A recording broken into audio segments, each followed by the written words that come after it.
The college experience for some, okay, many students, includes lots of social alcohol consumption.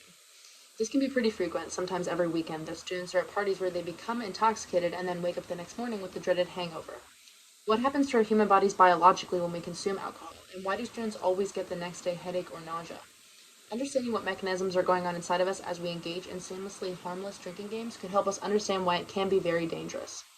Most of what you may hear about alcohol abuse is accumulated research from long-term addicts who have developed a substance abuse issue in their lives. Although heavy drinking as a younger adult can definitely have long-term side effects that are dangerous, I'm more interested in discussing how the body's set point and circadian rhythm is disrupted in the moment. Everybody should be aware of how their body's affected when they decide to consume alcohol, which has big implications. Knowing your limits and the dangers of overconsumption, which can lead to alcohol poisoning or worse, is very important to understand as a college student, which is what I hope to get across to everyone today by walking you through an important bodily function called homeostasis. What is homeostasis? This is an organismal response whose job is to maintain the body's internal balance or set point. The human body wants to be fed, asleep, excrete waste, etc., in a routine which we call our circadian rhythm. Our circadian rhythm is a 24-hour cycle of alterations of our metabolism. Essentially, our body knows what it needs at the right times. When a stimulus causes fluctuation away from the set point and throws off your circadian rhythm, a response is triggered to our control centers, the central nervous system and the endocrine system, to return back to the set point. For example, if your normal lunch schedule during the semester is always at noon, but you one day wait till 2 p.m. to eat, you will feel a more intense sense of hunger. Your body's telling you, hey, something's off here. I'm supposed to eat now. So if the body knows when it's simply time to eat or sleep, you can imagine it reacts quite dramatically towards when we consume alcohol. So let's set the scene. You're at a party with your friends and one of them hands you a beer. You crack it open, you drink it, and you start to feel buzzed. What is happening to cause this feeling? Why do you already feel your mood changing and your functions become impaired after 1 or 2 beers, yet Chad the football player is on his 8th drink, still upright, feeling good? Alcohol is a depressant to our central nervous system, one of the 2 feedback control systems which helps our body maintain homeostasis. On a normal day without alcohol, a chemical signal transmitted through the axons of our nerves will rapidly tell our brain that something is disrupting our set point. When a depressant is in the bloodstream, slowing down these impulses, our brain receives these triggers slower and delayed. There are different centers of the brain which control different bodily functions.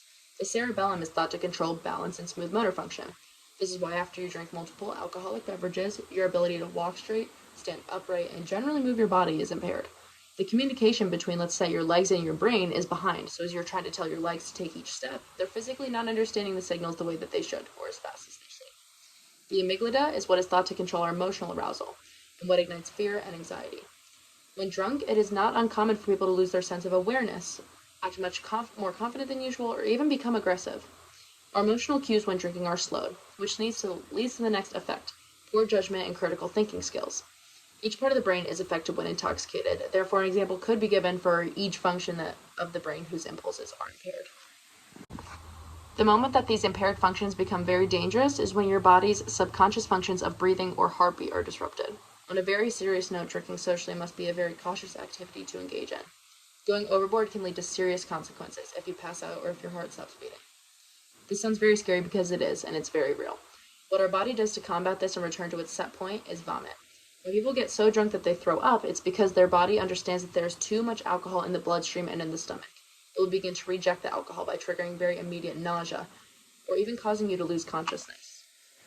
There's a very specific reasoning behind passing out when intoxicated. Your body can't focus on so much at once when its signaling is too far slowed down. It's attempting to focus on keeping you alive, so it turns on autopilot mode. You're no longer sending signals to walk, think, talk, sit up, so your body has all of its energy contributed to keeping you breathing. This is a very extreme example of how homeostasis returns your body to its set point. When you wake up the next morning, hopefully not after a night of throwing up or passing out, you will still feel pretty sick. This is what students call the hangover.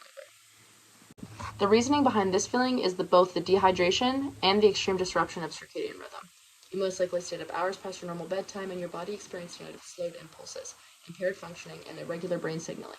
Your system's out of whack. It's telling you to hydrate, fill your stomach with food, make up for the sleep lost. It is exhaustion from keeping you awake and for the extra effort put in by your central nervous system to keep you moving, talking, dancing, and throwing beer pong balls all night long.